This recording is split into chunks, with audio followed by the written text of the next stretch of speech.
Breaking చూస్తున్నాం. ఏపీలో కూటమి విజయంతో టీడీపీ, జనసేన, బీజేపీ పార్టీలు ఫుల్ జోష్లో ఉన్నాయి.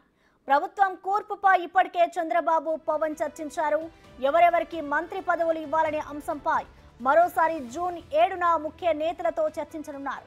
ఏపీలోని అన్ని ప్రాంతాలకు సమ ప్రాధాన్యం ఇవ్వాల్సి ఉంటుంది. ఉత్తరాంధ్ర నుంచి టీడీపీ రాష్ట్ర అధ్యక్షుడు అచ్చెన్నాయుడు, కళా వెంకట్రావు, అయ్యన్న పాత్రుడు, గంటా శ్రీనివాసరావు పేర్లు ప్రముఖంగా వినిపిస్తున్నాయి.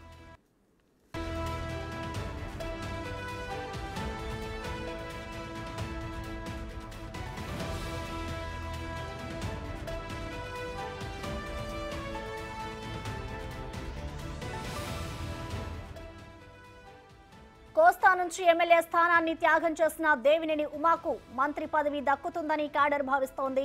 అదేవిధంగా బోండా ఉమా, కొల్లు రవీంద్ర, తంగిరాల సౌమ్య, పార్థ సారథి కూడా రేసులో ఉన్నారు. అటు సీనియర్ నేతలు బుచ్చయ్య చౌదరి, కన్నా లక్ష్మీనారాయణ, ఏలూరు సాంబశివరావు, నక్కా ఆనందబాబు, ఆలపాటి రాజా, ధూళిపాళ్ల నరేంద్ర, జనార్దన్, వేమిరెడ్డి ప్రశాంత్ రెడ్డి వంటి వారు మంత్రి పదవులను ఆశిస్తున్నట్లు తెలుస్తోంది.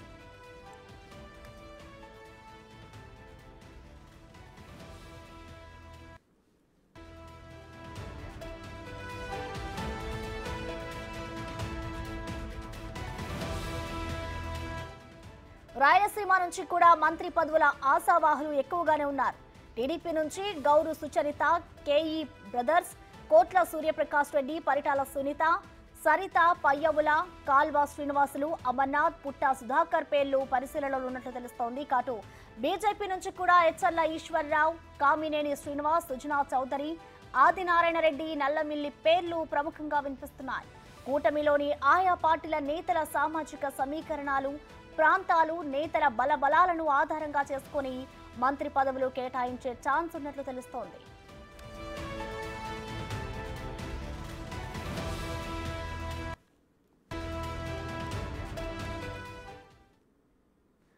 దీనిపై మరిన్ని వివరాలు మా అసోసియేట్ ఇన్పుటేటర్ గణేష్ లాయ్తో అందిస్తారు. గణేష్, చెప్పండి, ఈసారి క్యాబినెట్ రేస్ లో ఎవరెవరు ఉన్నారు? ప్రధానంగా ఎవరి పేర్లు వినిపిస్తున్నాయి గణేష్?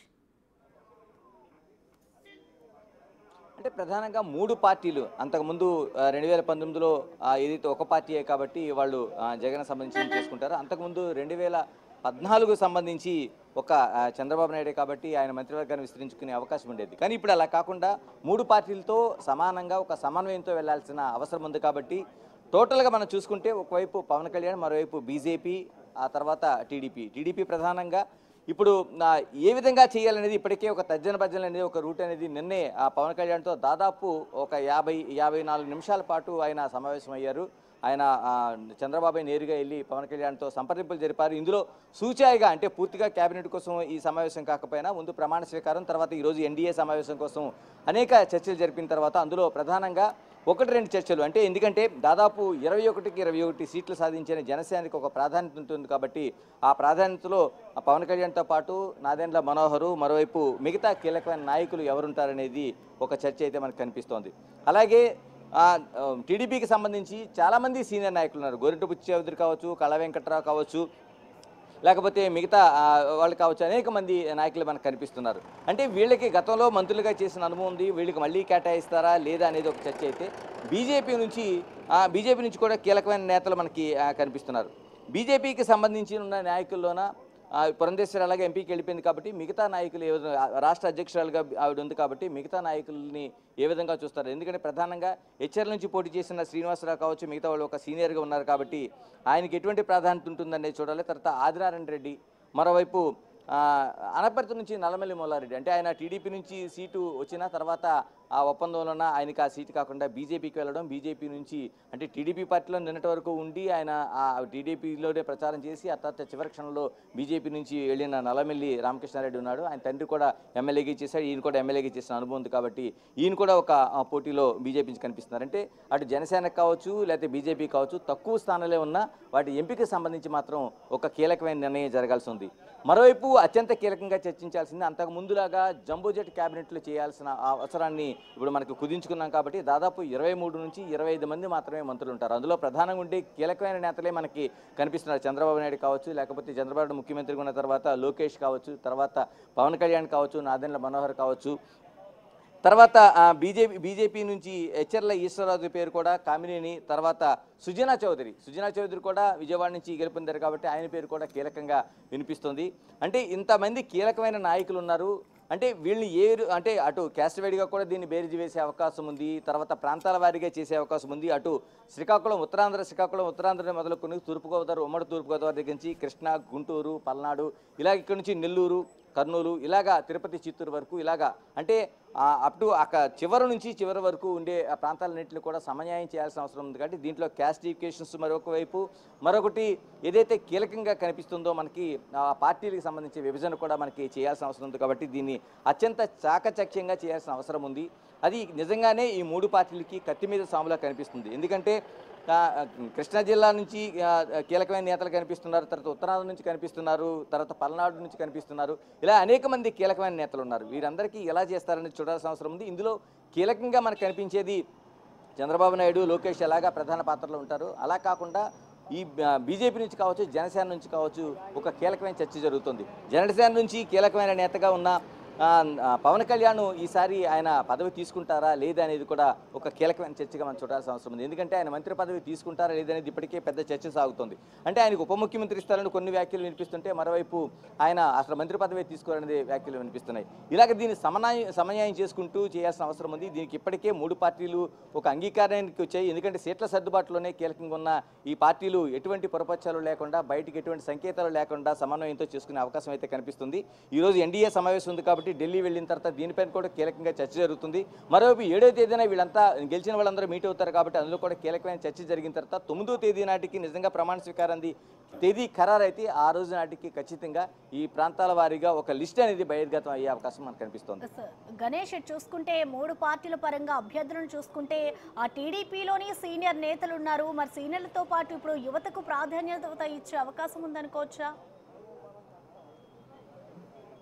ఖచ్చితంగా. ఎందుకంటే చాలామంది 2 సార్లు గెలిచిన యువత కనిపిస్తున్నారు. తర్వాత పార్టీలో 2014 నుంచి 14లో ఎన్నికైన తర్వాత అక్కడ నుంచి 19 ఎన్నికల నుంచి ఈ 5 ఏళ్ల పాటు ఈ తెలుగుదేశం పార్టీకి పూర్తి స్థాయిలో కష్టపడిన యువ లీడర్లు చాలామంది ఉన్నారు.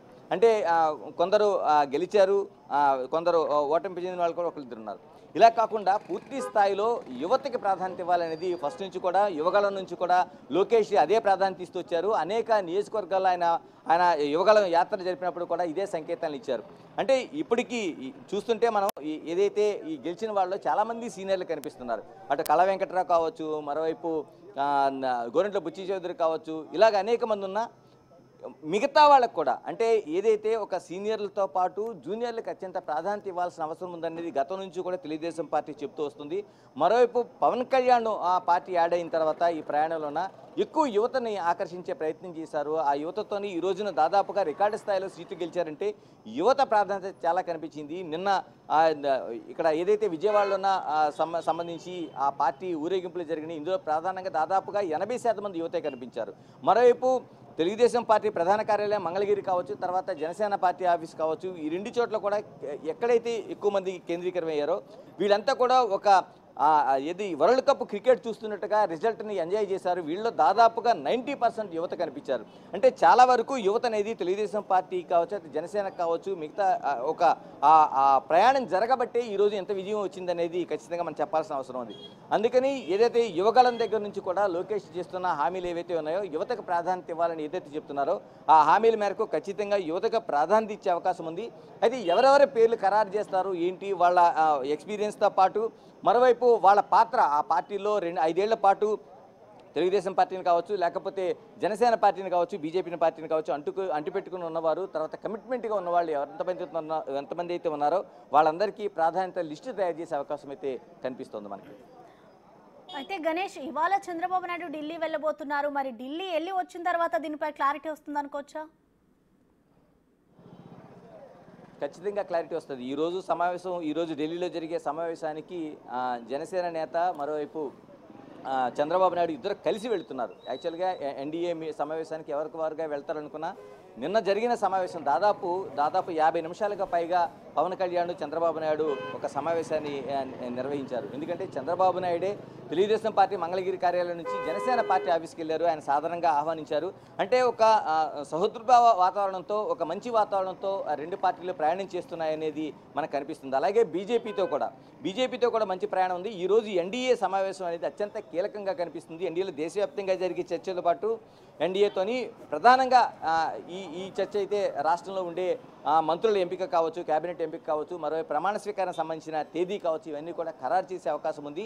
అంటే ఎన్డీఏ సమావేశం అయిన తర్వాత ప్రత్యేకంగా దీనిపైనే కూర్చుంటారు. అక్కడ ప్రధాని కూడా ఉంటారు కాబట్టి, అమిత్ షా ఇలాంటి పెద్దలందరూ ఉంటారు కాబట్టి వాళ్ళతోని బీజేపీ సంబంధించిన కీలకమైన నేతలు కూడా అక్కడ ఉంటారు. పురంధేశ్వరితో పాటు అందరూ ఉంటారు కాబట్టి వీళ్ళతో కలిపి పవన్ కళ్యాణ్, మరోవైపు చంద్రబాబు నాయుడు ఈ రెండు పార్టీలకు సంబంధించిన కీలక నేతలుగా ఉంటారు కాబట్టి అక్కడే ఒక తుది నిర్ణయం జరిగే అవకాశం ఉంది, ఒక జాబితా తయారయ్యే అవకాశం ఉంది. అయితే దీన్ని ఒక లాంఛనంగా ప్రకటించేందుకు 7వ తేదీన మరొక సమావేశం నిర్వహించే అవకాశం ఉంది. ఎందుకంటే ఎంపికైన వారందరితో కూడా 3 పార్టీలు ఒకే సమావేశాన్ని నిర్వహించి ఎంపిక చేస్తాయా, లేకపోతే ఏ పార్టీకి ఆ పార్టీ తమ ఎంపికైన అభ్యర్థులతో సమావేశాన్ని నిర్వహిస్తాయా స్పష్టత లేదు. కానీ 7వ తేదీనగా ఖచ్చితంగా ఈ 3 పార్టీలకు సంబంధించిన ఎంపికైన ప్రజల నుంచి ఎన్నికైన ఏదైతే నాయకులు ఉన్నారో వీళ్ళందరితో కూడా ప్రతినిధులు ఉన్నారో, ప్రజాప్రతినిధులు ఉన్నారో వీళ్ళందరితో కలిపి ఒక సమావేశాన్ని నిర్వహిస్తారు.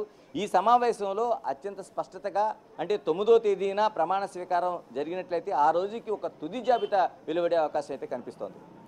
Right, thank you Ganesh.